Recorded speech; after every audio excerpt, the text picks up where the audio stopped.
Hey, how's it going? Welcome back to the Social.in account. I'm your host Pradeep, and in this episode of the Social Media Weekly, we're talking about Google and augmented reality cosmetic shopping, we're talking about Facebook and Google colluding, and we're talking about the EU Digital Markets Act. Let's get started.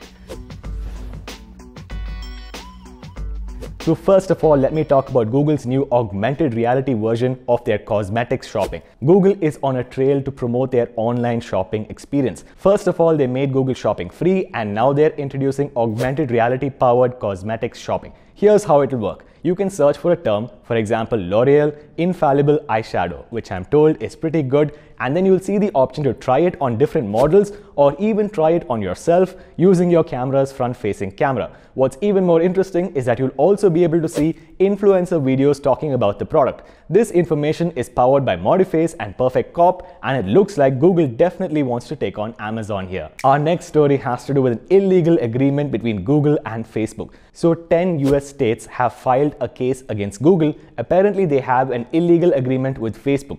Basically, Google makes money at every stage of the ad tech funnel. They make money when you sell ads, when you buy ads, and at the ad exchange level. In 2007, they bought DoubleClick, and that definitely should not have been allowed. And in 2017, Facebook rolled out something called Facebook Audience Network. Now, Google and Facebook apparently cut a deal wherein at the ad exchange level, Google would give Facebook preferential access to information, speed, and cut out competitors. Obviously, this is illegal, and Google and Facebook have helpfully named it after an evil Star Wars character. There is a link in the description right next to that like button. Our third story has to do with the EU and the Digital Markets Act. So the Digital Markets Act, when read in conjunction with the Digital Services Act, basically states that companies like Apple, Google, Amazon cannot prefer their own products and services. For example, number one, you cannot have your customers unable to install your pre-installed apps like iMessage. Second of all, you can't prefer your own services in search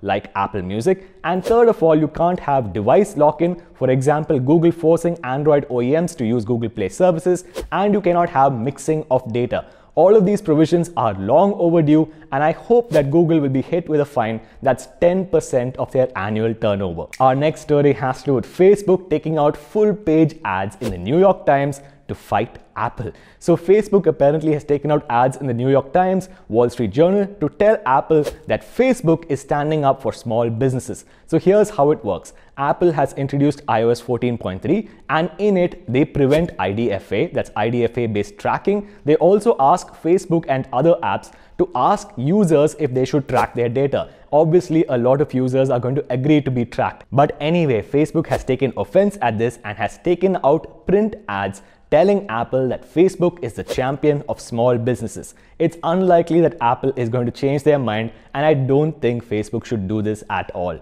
Our final story of the day has to do with WhatsApp selling health insurance and micro pensions. Yes, the end of the world is now near. Anyway, WhatsApp in India, as per their Facebook Fuel for India event, is going to start selling health insurance and micro pensions. They have partnered with SBI General, Pinbox, and HDFC Pensions to allow users to use WhatsApp Pay, what else, and pay for their health insurance and micro pensions right inside the WhatsApp app. This clearly tells us that WhatsApp wants to do everything possible to somehow make money and has no business plan whatsoever. That's about it for this week's episode, guys. If you enjoyed it, please go over to Social.in on YouTube, subscribe, ring that notification bell, and we will see you guys in the next episode.